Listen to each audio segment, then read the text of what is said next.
तो last episode में हमने देखा था कैसे जियांगली और उसके साथियों को खत्म करने के बाद बाहर आता है, तभी उसे एक आवाज सुनाई देता है और उसके बाद हमें एक रूम का सीन दिखाया जाता है जहाँ पर एक शेफ एक लड़की को लेकर जा रहा था ताकि वो उसे काट कर बना सके। अब मैं यहाँ पर पूरा तो श्योर नहीं हूँ कि वो उस छोटी बच्चे को खाने वाले हैं, लेकिन उनकी बातों से ऐसा लग रहा है। तभी दरवाजे पर कोई जोर जोर से पीटने लगता है और उन्हें गनशॉट का आवाज सुनाई देता है। ये देखकर शेफ अपने एक साथी को बोलता है जाकर चेक करके आओ, और जब वो बंदा जैसे ही गेट पर जाता है तभी चोंग उसे अपनी तरफ खींच लेता है। ये देखकर सभी लोग समझ जाते हैं ये तो एक ज़ॉम्बी है और अंधाधुंध गोली चलाने लगते हैं। तभी उन्हें ऊपर की तरफ चोंग की परछाई दिखती है और वो ऊपर भी गोली चलाने लगते हैं, लेकिन चोंग ऊपर की तरफ भागते हुए पीछे से आता है और खिड़की तोड़ के फुल स्पीड में आता है और शेफ का गर्दन पकड़ के मोड़ देता है। यहाँ पर चोंग बहुत ही कूल सा दिख रहा था। फिर शेफ को मारने के बाद चोंग नीचे आता है और फुल स्पीड में उनकी तरफ बढ़ने लगता है। उसके बाद हमें बिल्डिंग का सीन दिखाया जाता है जहाँ बिल्डिंग के अंदर से सिर्फ चिल्लाने की आवाज सुनाई दे रही थी, और थोड़ी देर बाद हमें अंदर का सीन दिखाया जाता है जहाँ पर चोंग अकेले खड़ा हुआ था और वहाँ के सारे बंदे नीचे पड़े हुए थे। इसका मतलब कि चोंग ने उन सबका काम तमाम कर दिया था।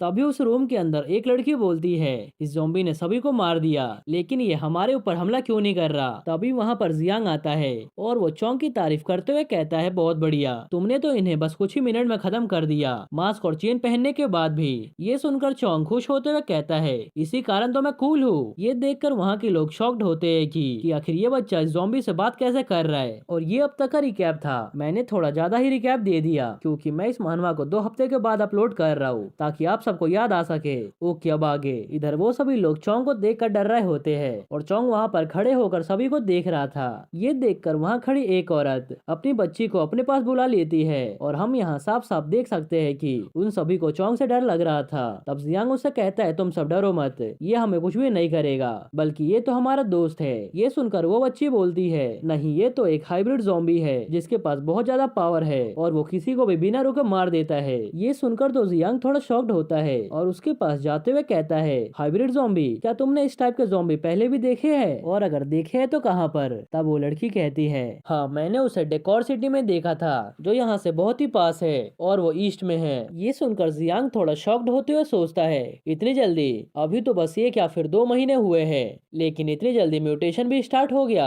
तब चोंग उससे पूछता है क्या हुआ। तब वो कहता है तुम्हारे जैसे बहुत सारे ज़ॉम्बी मिलने लगे हैं जो कि तुम्हारी तरह ही म्यूटेंट है और ये तुमसे भी खतरनाक हो सकते हैं। आखिर कौन सा ज़ॉम्बी कितना खतरनाक है ये उनके अनस्टेबल म्यूटेशन पर डिपेंड करता है, लेकिन ये हमारे लिए परेशानी वाली बात है क्योंकि डेकोर सिटी यहाँ से बहुत ही पास में है और ऐसे ज़ॉम्बी जो कि अनस्टेबल होते हैं वो बहुत ही ज्यादा वायलेंट होते हैं और किसी पर भी हमला कर देते हैं। ये सुनकर चोंग बोलता है इसका मतलब मैं भी। तब जियांग उसके कंधे पर हाथ रखते हुए कहता है तुम चिंता मत करो, तुम उनमें से बहुत ही लकी हो और जब तक तुम मेरे आसपास में हो मैं तुम्हें खोने नहीं दूंगा, यानी कि जब तुम अपना होश खो दोगे और वायलेंट हो जाओगे तब मैं तुम्हें संभाल लूंगा। फिर जियांग वहाँ के लोगों से बोलता है क्या सिर्फ यही बंदे यहाँ पर सर्वाइवर है जो कि बिचुई माउंटेन पर बचे हुए हैं। तब एक लड़की कहती है ऑफिस में बहुत सारे लोगों ने अपने आप को बंद करके रखा है। तब दूसरा बंदा कहता है और हाँ, बेसमेंट में भी बहुत सारे लोग हैं। फिर वो सभी के सभी लोग बेसमेंट में जाते हैं जहाँ उन्हें सिर्फ खून और खून दिखाई देता है।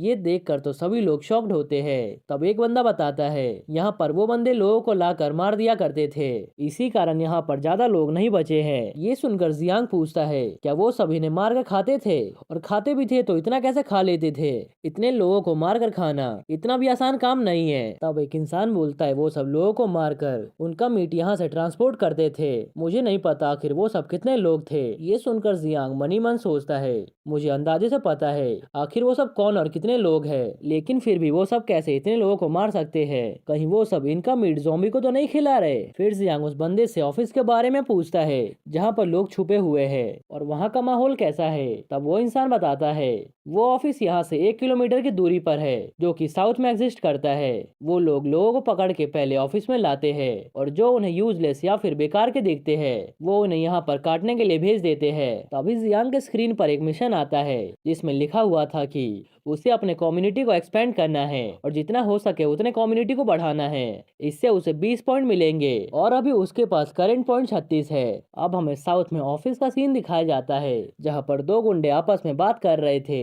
अभी अभी मैंने नॉर्थ से गन शॉट की आवाज सुनी थी, लगता है वो सब लाइव शूटिंग का प्रैक्टिस कर रहे हैं। तभी वहाँ पर चोंग फुल सुपरमैन के फॉर्म में एंट्री करता है और वहाँ पर चिल्लाने की आवाज सुनाई देती है और इसी के साथ चोंग उन दोनों को काम तमाम कर देता है। अब हम ऑफिस के अंदर का सीन देखते हैं जहाँ पर 4-5 लड़कियां होती है जो कि बहुत ही डरे होते हैं। उनमें से एक लड़की बार बार चिल्लाते हुए कहती है, प्लीज उन्हें अंदर आने मत दो, प्लीज उन्हें अंदर आने मत दो, चाहे कुछ भी क्यों ना हो जाए। तभी दरवाजे पे नॉक होता है और वो दरवाजा जियांग खोलता है और उनसे कहता है सभी के सभी बाहर आ जाओ। उसके बाद जियांग उन सभी को लाइन से लेकर जाने लगता है। तभी वही लड़की उससे पूछती है, क्या तुम सही में हमें एक सेफ जगह पर लेकर जा रहे हो और तुम हमें रहने की जगह दोगे?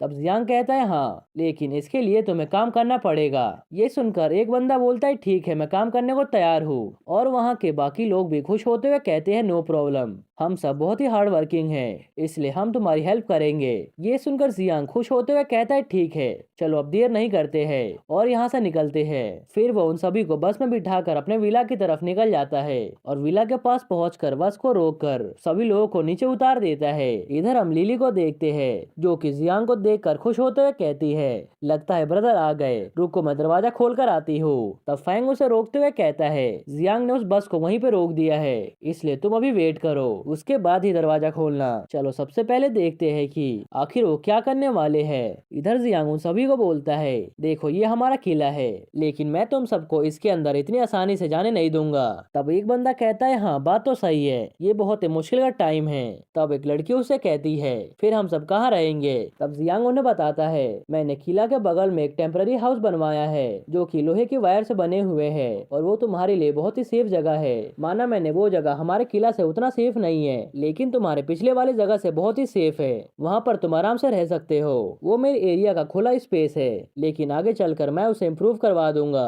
और तुम वहाँ पर आराम से रह सकते हो। ये सुनकर सभी लोग खुश होते हुए जियांग के सामने झुक जाते हैं और उसे राजा की तरह ग्रीट करते हैं। उसके बाद हम नेक्स्ट डे कुछ कार्स को उसी तरफ जाते हुए देखते हैं जहाँ पर जियांग ने लोगों को मार दिया था। उस कार में एक लड़की बैठी होती है जो कि बहुत ही ज्यादा गुस्से में होती है और वह कहती है, आखिर वो सब मेरा कॉल उठा क्यों नहीं रहे और वो सब रिस्पॉन्ड क्यों नहीं कर रहे? आखिर उस बास्टर क्वेन को हुआ क्या है? लगता है कुछ तो गड़बड़ है। और फिर वो सब जैसे ही दरवाजा खोलते हैं तब उन्हें उनके साथी वहाँ पर ज़ॉम्बी बने देखते हैं और वहाँ पर ली भी होता है जो कि ज़ॉम्बी बन चुका होता है। ली उन पर हमला कर देता है, लेकिन वो लड़की अपने एक हाथ से उसे रोक लेती है और उसे मारकर दूर गिरा देती है। हम यहाँ पर साफ साफ देख सकते हैं कि ये लड़की या तो बहुत ही पावरफुल है या फिर इसके पास भी सिस्टम है, क्योंकि ज़ॉम्बी से फाइट करना वो भी एक हाथ से इतना भी आसानी का काम नहीं है। फिर वो लड़की एक चाकू से वहाँ के सारे ज़ॉम्बीज को खत्म कर देती है। तब उसका साथी उससे कहता है, बड़ी बहन लगता है क्वेन मर चुका है, अब हम क्या करेंगे? अब हम मीट को ट्रांसपोर्ट कैसे करेंगे? तब वो लड़की कहती है, जो भी हो हमें इस मैटर को संभालना पड़ेगा और उसे ढूंढ कर मारना होगा जिसने भी हमारे रूल्स को तोड़ा है। और फिर वो बहुत ही ज्यादा गुस्से में कहती है, एक काम करो, यहाँ पर जितने भी लोग हैं उन सभी को जान से मार दो। फिर वो सब बिल्डिंग के बाहर आकर चेक करते हैं। तब उसका साथी उसे बताता है कि सिस्टर रोई, यहाँ पर कोई भी इंसान जिंदा नहीं बचा। तब वो लड़की उससे पूछती है जिसका नाम रूई है, तो फिर यहाँ के मीट का क्या हुआ? फिर उसका साथी कहता है, मीट तो वहाँ पर वैसा का वैसा पड़ा हुआ है। तब रूई कहती है, ऐसा काम करो, उन सभी मीट को ट्रक में लोड करवा दो और यहाँ से निकलते हैं। तभी रूई को जियांग के बस के टायर्स के साइन देखते हैं। ये देखकर वो थोड़ा शॉक्ड होती है। तब उसका साथी कहता है, रूई क्या हुआ, कुछ मिला है क्या?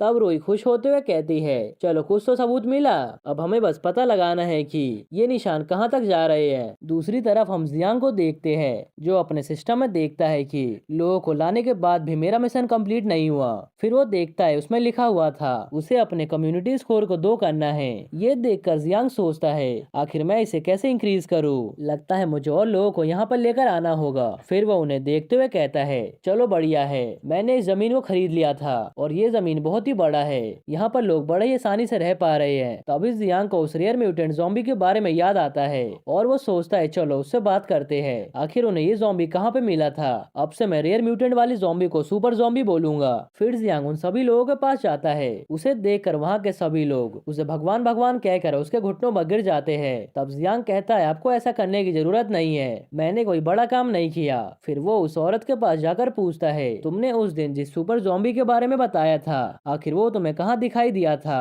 तब वो औरत कहती है वो सुपर ज़ॉम्बी हमें डेकोर सिटी के मार्केट में दिखाई दिया था, हम सब मार्केट गए थे। तभी वहाँ पर अचानक से हलचल होने लगा और उस ज़ॉम्बी ने बहुत सारे लोगों को एक ही झटके में मार दिया। वो किसी को भी मारने से नहीं सोचता और उन्हें बहुत ही बेरहम तरीके से मार देता है। वहाँ पर बहुत सारे लोग मारे गए जिस कारण वहाँ के लोग अलग अलग बट गए और मैं और मेरी बेटी वहाँ से भागकर बिचुई माउंटेन पर आ गए। लेकिन बाद में हमें पता चला कि यहाँ के लोग भी एक तरह से दरिंदे हैं। ये सुनकर जियांग बोलता है मार्केट, चलो देखना पड़ेगा। तब लिली उसे रोकते हुए कहती है ब्रदर हमें वहाँ जाने की जरूरत नहीं है क्योंकि हमारे पास पहले से ही बहुत सारा सप्लाई है, हम उसे आराम से यूज कर सकते हैं, इसीलिए हमें उस मॉन्स्टर के पास नहीं जाना चाहिए। तब फैंग उससे कहता है लेकिन यहाँ पर बैठने से कुछ भी नहीं होने वाला, अगर हम यहाँ के सप्लाईज को ऐसे ही यूज करते रहे तो ये एक न एक दिन खत्म हो जाएगा। तब जियांग बोलता है हाँ मुझे पता है, लेकिन सबसे इम्पोर्टेंट बात यह है कि वो ज़ॉम्बी हमारे एरिया से सिर्फ 2 किलोमीटर की दूरी पर है और हम उसे ऐसे ही घूमने नहीं देंगे, हमें उसे कैसे भी करके खत्म करना होगा,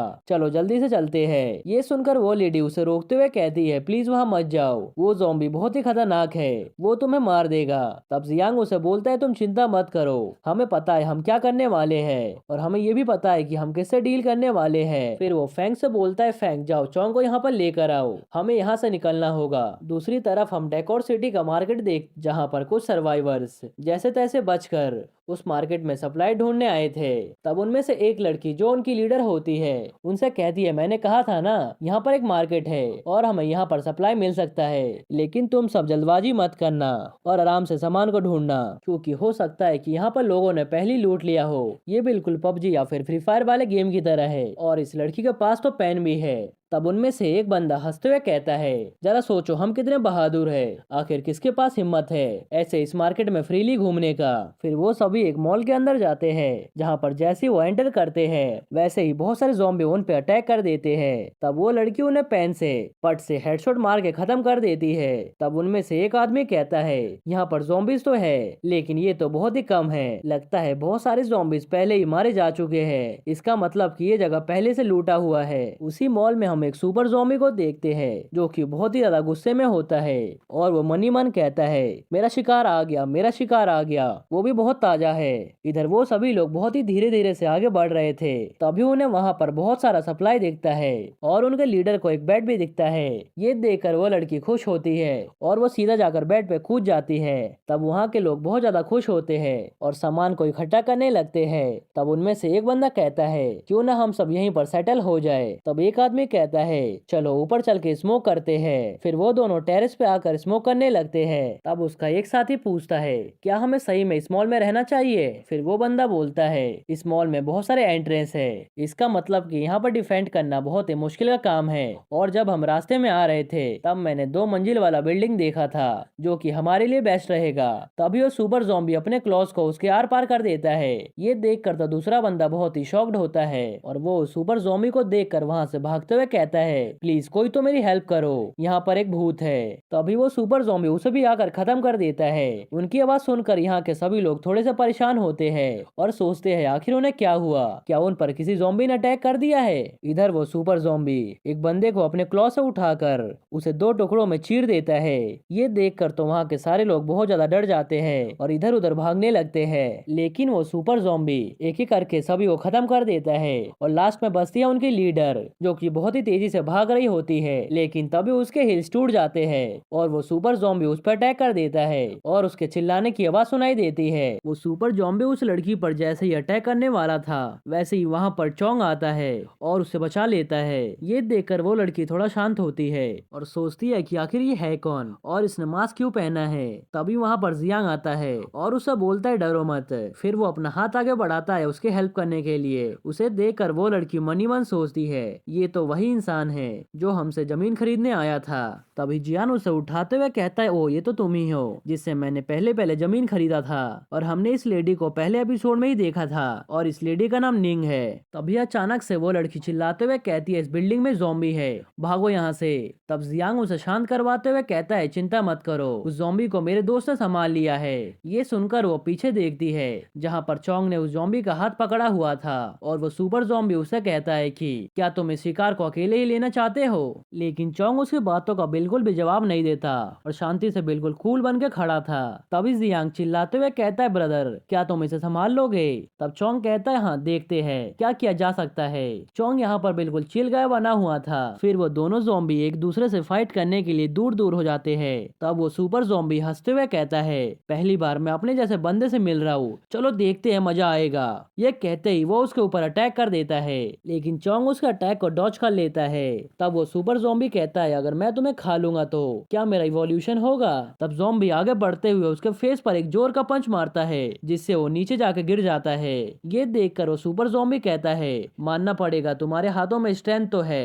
तभी चोंग वहां पर आता है और अपने लातों को ऊपर करते हुए उसके फेस पर एक जोर का मारता है। ये देखकर वो सुपर ज़ॉम्बी सीलिंग पे चढ़ जाता है और गुर्राते हुए कहता है, लगता है अब तक जो मैंने पावर को इकट्ठा किया था वो मेरे काम आने वाला है। ये कहते ही वो चोंग के ऊपर अटैक कर देता है। फिर हम उस सुपर ज़ॉम्बी को देखते हैं जो कि थोड़ा सा इवॉल्व हो गया था, और वो फुल स्पीड से चोंग को मारता है जिससे चोंग दूर जगह गिरता है। इधर जियांग भी उसकी फाइट को देख रहा था।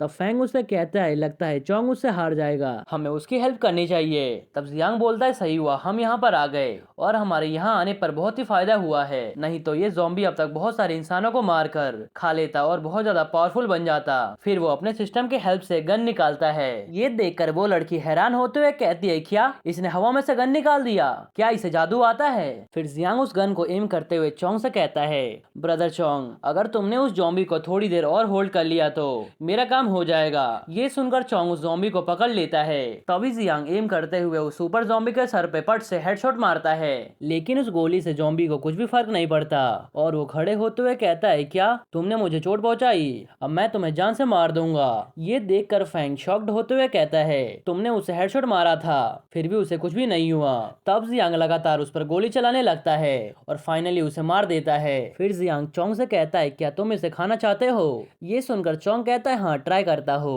तभी जियांग के सिस्टम पर एक नोटिफिकेशन आता है जिसमें उसे उस ज़ॉम्बी को मारने के लिए 10 पॉइंट्स मिले थे और इसी के साथ वो 3 स्कोर पे पहुंच जाता है। उसके बाद जियांग आसपास के एरिया को देखते हुए कहता है, चलो हम यहाँ आए हैं तो कुछ लेकर ही चलते हैं। फिर वो अपने अंगूठी का यूज करके वहाँ के सारे सामान को उसके अंदर डाल लेता है।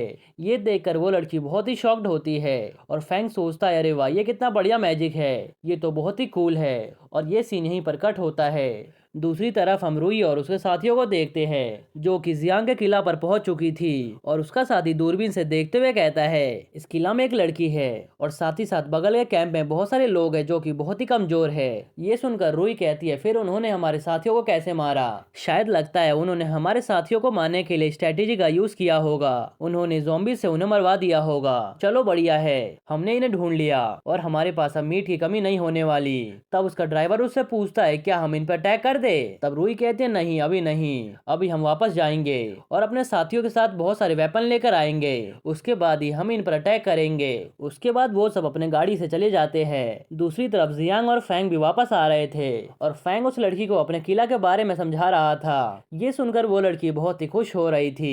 तभी जियांग कहता है, सावधान हो जाओ, आगे से गाड़ी आ रही है। ये सुनकर फैंग अपने हाथ में बंदूक उठा लेता है ताकि वो उन पर अटैक कर सके, लेकिन वो गाड़ी उनके सामने से गुजर जाती है। लेकिन रुई और फैंग के बीच में एक आई कांटेक्ट होता है और इसी के साथ फैंग के सिस्टम पर एक मिशन आता है कि तुम्हारे किला पर एक अटैक होने वाला है और तुम्हें उस इन्वेजन को रोकना है। ये देखकर जियांग समझ जाता है कि शायद यही लोग हैं जो कि हमारे किला पर अटैक करने वाले हैं। फिर जियांग घर पहुंचकर लिली से पूछता है, क्या यहाँ पर कोई आया था। तब लिली कहती है, नहीं वैसे तो यहाँ पर कोई भी नहीं आया, लेकिन एक गाड़ी हमारे किला के बाहर आई थी जो कि वहीं पे रुक के चली गई। क्यों कुछ हुआ है क्या, और तुम ये सब क्यों पूछ रहे हो। तब जियांग लिली को एक मीटिंग अनाउंस करने को बोलता है और बोलता है कि थोड़ी देर में सब कोई मीटिंग में आ जाओ, और ये सीन यहीं पर कट होता है। दूसरी तरफ हम साउथ का सीन देखते हैं जहाँ पर कुछ लोग एक वेयर हाउस के पास जमा हुए थे क्योंकि रूई ने ब्रॉडकास्ट किया था हम एक टीम बनाने जा रहे हैं और जो भी हमें ज्वाइन करना चाहता है वो यहाँ पर आ सकता है। ये बात सुनकर सभी लोग वहाँ पर आए थे ताकि वो रूई की टीम को ज्वाइन कर सके। तभी वहाँ पर रूई की कार आती है और उस कार से 3 लोग उतरते हैं। रूई को देखकर एक बंदा ब्लश करने लगता है। तब रूई उसके पास जाते हुए कहती है मैं तो तुम्ही का वेट कर रही थी, चलो अब अंदर चलते हैं। फिर वो सब वेयर हाउस के अंदर जाते हैं जहाँ पर एक बंदा वेयर हाउस को देखते हुए कहता है ये तो बहुत ही बड़ा है। तभी उनमें से एक बंदा रूई को बोलता है मुझे वॉशरूम आ रहा है, क्या मैं जाकर आ सकता हूँ? तब रूई उसे बोलते हैं नहीं, अंदर ही वॉशरूम है, चलो तुम मेरे साथ चलो। फिर वो दोनों वॉशरूम में जाते हैं जहाँ पर वो बंदा अपनी पैंट खोलते हुए कहता है रूई मुझे पता है तुम क्या सोच रही हो, जल्दी से आ जाओ मेरे पास। ये सुनकर रूई उसके पास जाती है और उसे झट से मार देती है। हमें यहाँ पर पता चलता है कि रूई एक ज़ॉम्बी है और वो भी सुपर ज़ॉम्बी में से एक है। उसके बाद वो वॉशरूम से बाहर आते हुए अपने साथियों को देखती है जिन्होंने वहाँ पर सभी लोगों को मार दिया था। तब रूई अपने साथियों से बोलती है बाथरूम वाले को भी यहाँ पे ले आओ और नंबर 2 और 3 को कॉल करो और उन्हें यहाँ पर आने को बोलो। वो नंबर 2 और 3 उसे बोल रही थी जिन्हें उसने ज़ॉम्बी बनाया था। और ये सीन जियांग पर शिफ्ट होता है जहाँ की वो सब मीटिंग कर रहे थे। तब जियांग उन सभी को बात बताता है कि हमारे ऊपर कोई तो अटैक करने वाला है। ये सुनकर कैप्टन ली कहते हैं क्या हमारे ऊपर अटैक? तब जियांग बोलता है फिलहाल तो मुझे नहीं पता कि हमारे ऊपर कौन अटैक करने वाला है और मुझे नहीं पता आखिर वो किस टाइप का इंसान है, लेकिन फिलहाल के लिए चोंग और फैंग तुम मेरे साथ साउथ ईस्ट चलो, वहाँ के बिल्डिंग को मैं साफ कर दूंगा ताकि हम यहाँ के सर्वाइवर्स को वहाँ पर पहुँचा सके ताकि अटैक होने के बाद भी उन्हें कुछ भी ना हो। जियांग की बात सुनकर वहाँ के सभी लोग बोलते हैं कि हम भी तुम्हारे साथ चलेंगे ताकि हम सब मिलकर बिल्डिंग को साफ कर सके। ये सुनकर जियांग बोलता है ठीक है अगर तुम्हें चलना है तो चल सकते हो, लेकिन ग्रैंडपा और कैप्टन ली तुम दोनों यहीं पे रहोगे ताकि तुम किला को सेफ रख सको। फिर वो सब साउथ ईस्ट में जाकर वहाँ के एक बिल्डिंग को साफ कर देते हैं और वहाँ के सारे ज़ॉम्बीज को मार देते हैं। ज़ॉम्बीज को मारने के बाद जियांग पूछता है क्या सब कोई ठीक है और किसी को चोट तो नहीं लगी? फिर जियांग बोलता है कुछ दिनों में हमारे ऊपर अटैक होने वाला है, इसी कारण से तुम सब यहीं पे रुक जाओ। ये सुनकर उसके साथी बोलने लगते हैं नहीं नहीं हम भी तुम्हारे साथ फाइट कर सकते हैं और तुम्हारा साथ देंगे। ये सुनकर जियांग थोड़ा सोच के बोलता है ठीक है मैं तुम सबके पास गन और मैगजीन पहुंचा दूंगा और जब एनिमी तुम्हारे ऊपर हमला करेगा तो तब तुम सब उनसे फाइट कर सकते हो और हम सब कॉल पर बात करते रहेंगे। दूसरी तरफ हम रूई को देखते हैं जो कि सामान को लोड करवा रही थी। तभी उसके पास नंबर 2 और 3 आता है। तब नंबर 2 से पूछता है रूई क्या हुआ? तब नंबर 2 से पूछता है रूई हमें मीट चाहिए। ये बात सुनकर नंबर 3 भी बोलता है हाँ मुझे मीट चाहिए, हमारा मीट का स्टॉक खत्म हो रहा है। और ये बंदा कोई बनमानू से कम नहीं लग रहा। उसकी बात सुनकर रूई बोलती है पूछो ही मत, हमारा मीट का सप्लाई बंद हो चुका है। बीचुई माउंटेन पर जितने भी लोग थे उन्हें किसी ने मार दिया है जिस कारण से हमारे पास मीट का सप्लाई बंद हो चुका है और अब से हमें अपने मीट को खुद से ही ढूंढना पड़ेगा। ये सुनकर नंबर 3 यानी स्मूथ उससे पूछता है आखिर ये काम किसने किया? तब रूई बोलती है वो लोग ईस्ट में रहते हैं और वो किसी फालतू लोग से कम नहीं है और कल मैं नंबर 2 को लेकर जाकर उन्हें खत्म करने वाली हूँ। इधर रूई अपनी पूरी तैयारी कर रही थी। दूसरी तरफ जियांग अपनी तैयारी कर रहा था। वो अपने सिस्टम पर देखता है कि उसे लेवल 2 के 2 क्रेट मिल रहे हैं जिसे देखकर वो खुश होते हुए उन्हें ओपन कर लेता है जिनमें उसे एक बॉक्स में ओवरलोड फिजिकल एनहेंसमेंट मिलता है, यानी कि जब फैंग इसे यूज करेगा तब उसका स्टैंड 25% बढ़ जाएगा। लेकिन इसका ये घाटा है कि जब इसका असर खत्म होगा तब फैंग की बॉडी वीक पड़ जाएगी। ये देखकर फैंग बहुत ही खुश होता है और मनी मन सोचता है 25%, इसका मतलब कि मेरा इनहेंसमेंट बहुत ज्यादा बढ़ जाएगा। इसका मतलब कि मैं एक नॉर्मल ह्यूमन से 8 गुना स्ट्रॉन्ग बन जाऊंगा। ये तो बहुत ही क्रेजी होने वाला है, मैं तो इसका वेट भी नहीं कर पा रहा। दूसरी तरफ रूई भी अपनी पूरी तैयारी करके निकल जाती है अपने साथियों को गाड़ी पे लेकर। रास्ते में रूई अपने साथी से बोलती है जैसा हमने प्लान क्रिएट किया है उसी पर काम करना, हम सीधा अपनी गाड़ियों को गेट के अंदर घुसा देंगे और बाहर के जितने भी सर्वाइवर है उन्हें जान से मार देंगे।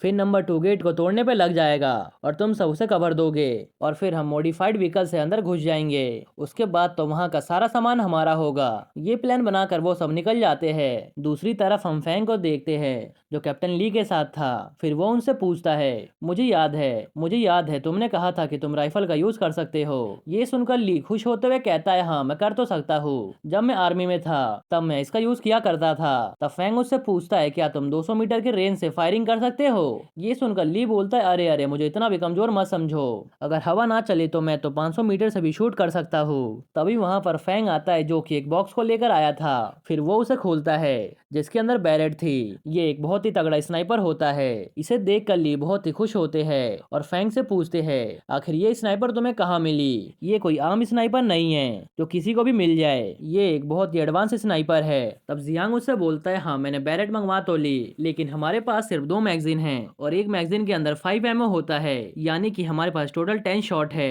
ये बात सुनकर तो ली बहुत ही शॉक्ड होते हैं और वो उस गन को देखकर बहुत ही खुश होते हैं और खाली उसी गन को देखे जा रहे थे। फिर जियांग फैंग से पूछता है, सब रेडी है ना? तब फैंग बोलता है, हाँ सब रेडी है। दूसरी तरफ लिली भी वॉच टावर से निगरानी दे रही थी। फिर वो कॉल पर सभी को बताती है कि हमारी तरफ बहुत सारे व्हीकल अप्रोच कर रहे हैं। ये सुनकर ली भी उनके ऊपर स्नाइपर तान देते हैं। दूसरी तरफ हम उन्हीं कार को देखते हैं जिसके अंदर रुई होती है। उसका साथी आसपास के एरिया को देखकर बोलता है, यहाँ तो एक भी सर्वाइवर नहीं है, लगता है उन्होंने सबको शिफ्ट कर दिया है। ये सुनकर उसका एक साथी यानी कि ड्राइवर बोलता है, बॉस क्या हम रुक कर थोड़ा छानबीन कर ले? लेकिन रुई उन्हें मना कर देती है और सीधा अटैक करने का बोलती है। फिर वो सब गाड़ी लेकर उनके पास पहुंच जाते हैं। गेट के बाहर गाड़ी को देखकर लिली चिल्लाती है कि हमारे ऊपर अटैक हो गया है, सबके सब अटैक कर दो। ये सुनकर वहां पर जितने भी खड़े थे सबके सब फायरिंग स्टार्ट कर देते हैं, जिस कारण से कार के अंदर बैठे एक दो बंदों को गोली तो लगती है लेकिन इससे कोई भी फर्क नहीं पड़ता। फिर वो गाड़ी को लेकर गेट के पास पहुंच जाते हैं ताकि वह दरवाजे से कवर ले सके। गाड़ी के रुकते ही उसके अंदर से नंबर 2 निकलता है और तेजी में चिल्लाते हुए गेट को तोड़ने लगता है। ये देखकर लिली सबको फायरिंग करने को बोलती है, लेकिन दूसरी तरफ से रुई और उसके साथी भी फायरिंग स्टार्ट कर देते हैं, जिस कारण से उन्हें पीछे हटना पड़ता है। लेकिन उनमें से मोटू को गोली लग जाती है। ये देखकर उनका एक साथी उन्हें चीयर अप करते हुए कहता है, रुको मत और उन पर अटैक करते रहो, हम ऐसे ही हार नहीं सकते। दूसरी तरफ ग्रैंडपा गेट को देखकर कहते हैं, वो तो हमारे गेट को काट रहे हैं, हमें कुछ तो करना पड़ेगा।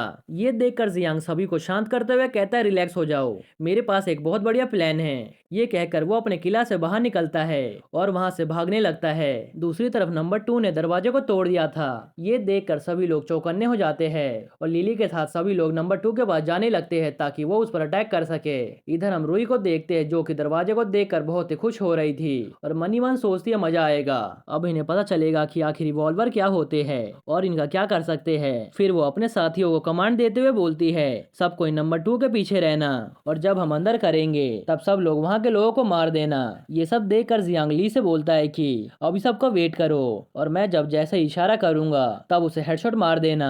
ये सुनकर ली हंसते हुए कहते हैं, चिंता मत करो, मैंने उसे पहले ही एम कर रखा है, बस तुम एक बार इशारा दो, फिर तुम देखते जाओ मैं इसकी खोपड़ी कैसे उड़ाता हूँ। दूसरी तरफ ग्रैंडपा, लिली और सभी के सभी नंबर 2 से फाइट करने के लिए उसके पास आ जाते हैं और उसे देखकर सोचते आखिर ये है क्या ये इंसान है या फिर ज़ॉम्बी, लेकिन मैंने आज तक इतने बड़ी ज़ॉम्बी नहीं देखे। फिर वो मिलकर उसके ऊपर एक साथ फायरिंग करते हैं, लेकिन उससे नंबर 2 को कुछ भी फर्क नहीं पड़ता क्योंकि उसके पास रीजनरेशन की पावर थी और उसके सारे चोट ऐसे ही हील हो जा रहे थे। ये देखकर रोई हंसते हुए कहती है, अच्छा क्या तुम सब शॉक्ड हो और क्या तुम सबने कभी रिवॉल्वर को नहीं देखा? जियांग ये सब देख कर ली से बोलता है, ली अब तुम्हारी बारी है क्योंकि उस मॉन्स्टर के पास रीजनरेशन की पावर है और देखते हैं कि तुम क्या कर सकते हो।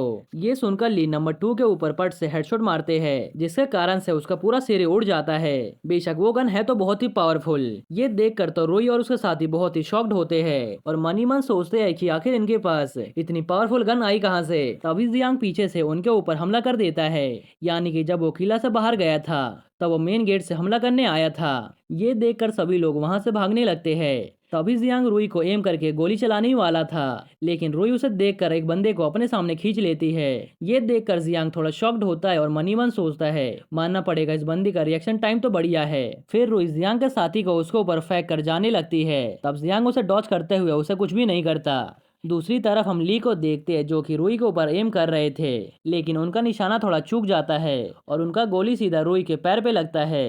जिसके कारण से उसका पूरा पैर वहीं पे गायब हो जाता है और रुई वहीं पर गिर जाती है। ये देखकर रुई का साथी यानी कि उसका भाई उसे गाड़ी में खींच लेता है और वहां से वो सब भागने लगते हैं। तब ली बोलता है, फैंग क्या हमें उनका पीछा नहीं करना चाहिए? क्या होगा अगर वो फिर से हमारे ऊपर अटैक करे? ये सुनकर जियांग बोलता है, कोई बात नहीं, उन्हें सबक मिल चुका है और वो कुछ टाइम के लिए कुछ भी नहीं करेंगे। और इसी के साथ जियांग का मिशन कंप्लीट हो जाता है और उसका स्क्रीन अपीयर होता है। साथ ही साथ उसे मिशन को कंप्लीट करने के लिए 50 पॉइंट मिलते हैं और साथ ही साथ उसे बोनस पॉइंट भी मिलता है। इसी के साथ उसके पास टोटल 77 पॉइंट बन जाते हैं। इस मिशन के खत्म होने के बाद उसे दूसरा मिशन वहीं पर मिल जाता है जो कि दुश्मन के अड्डे पर अटैक करके खत्म करना था। फिर फैंग ली से बोलता है, वैसे भी वो हमारे ऊपर अटैक नहीं करने वाले, लेकिन हम उनसे पहले अटैक कर देंगे और मुझे पता है कि उनका अड्डा कहाँ पर है। दूसरी तरफ वॉर को जीतने के बाद ली, फैंग और दद्दू बहुत ही खुश होते हैं। फिर जियांग सबसे बोलता है कि जिस जिस को चोट लगी है उन सबको मेडिकल प्रोवाइड करो और जिन लोगों को हमने ईस्ट के सिटी में छोड़ा था उन सभी को वापस लेकर आ जाओ। फिर जियांग अपने स्क्रीन को देखते हुए खुश होता है और मनी मन सोचता है, सिर्फ 2 मिशन कंप्लीट करके मेरे पास टोटल 77 पॉइंट बन गए और अगर मैंने इस मिशन को भी कंप्लीट कर दिया तो मुझे 50 पॉइंट और मिल जाएंगे, यानी कि मेरे पास टोटल 125 पॉइंट बन जाएंगे। दूसरी तरफ हम रुई के अड्डे को देखते हैं जहाँ पे रुई का एक पैर अभी भी कटा हुआ था क्योंकि उसके पास रीजनरेशन का पावर नहीं था। उसका ऐसा हाल देखकर उसके साथी उससे पूछते हैं, आखिर तुम्हारा ये हाल किसने किया? तब रूही उससे कहते हैं कि हमने उन्हें अंडरस्टिमेट कर दिया था, इसी कारण से हमारा ये हाल हो गया। फिर वो उसके ऊपर चिल्लाते हुए कहती है, आखिर तुम मुझे खड़े होकर क्या देख रहे हो? जल्दी से मुझे अंदर लेकर चलो और मेरे खाने के लिए ह्यूमन मीट भी लेकर आओ। उसकी बात सुनकर वो बंदा उसकी बात नहीं मानता और वहीं पर खड़े होकर हंसने लगता है। ये देखकर रूही को और ज्यादा गुस्सा आता है और वो उसे गाली देते हुए कहती है, अबे ओए, तुझे क्या हो गया? क्या तू मेरी बात नहीं मानेगा? तुझे पता है ना, मैं इंजर्ड होने के बाद भी तेरा कुत्ता बना दूंगी। ये सुनकर वो बंदा कहता है, भाई जाना, तेरी बात कौन मानेगा? वैसे भी तू इंजर्ड है और तेरा जो कि बहुत पावरफुल बंदा था नंबर 2 वो मारा जा चुका है। अब तू हमारा क्या ही कर लेगी? ये सुनकर रूही बोलते, क्या तू मेरे खिलाफ जा रहा है? क्या तुझे पता भी है मैं कौन हूँ? फिर वो अपने साथियों को उस पर हमला करने को बोलती है, लेकिन वो दोनों उसका कुछ भी नहीं करते। ये देखकर रूही को थोड़ा शक होता है, क्या मेरा भाई भी मेरे खिलाफ जा रहा है? फिर वो बंदा एक रॉड निकालते हुए कहता है, तुम्हारा पैर अभी इंजर्ड है और तुम हमारे बराबर की नहीं हो, इसका मतलब कि मैं यहाँ पर सबसे स्ट्रांग हूँ। ये बोलकर वो सब उसकी तरफ बढ़ने लगते हैं और इसी के साथ ये एपिसोड यहीं पर खत्म हो जाता है। आई नो इसका एपिसोड बहुत दिनों बाद आया है क्योंकि इसके चैप्टर बहुत ही छोटे होते हैं और 5-5 मिनट के अपलोड करने में मजा नहीं आता और यहाँ पर इसका पूरा सीजन खत्म हो जाता है और इसका नेक्स्ट सीजन अगले हफ्ते से आएगा। ओके, तो मिलते हैं नेक्स्ट एपिसोड में।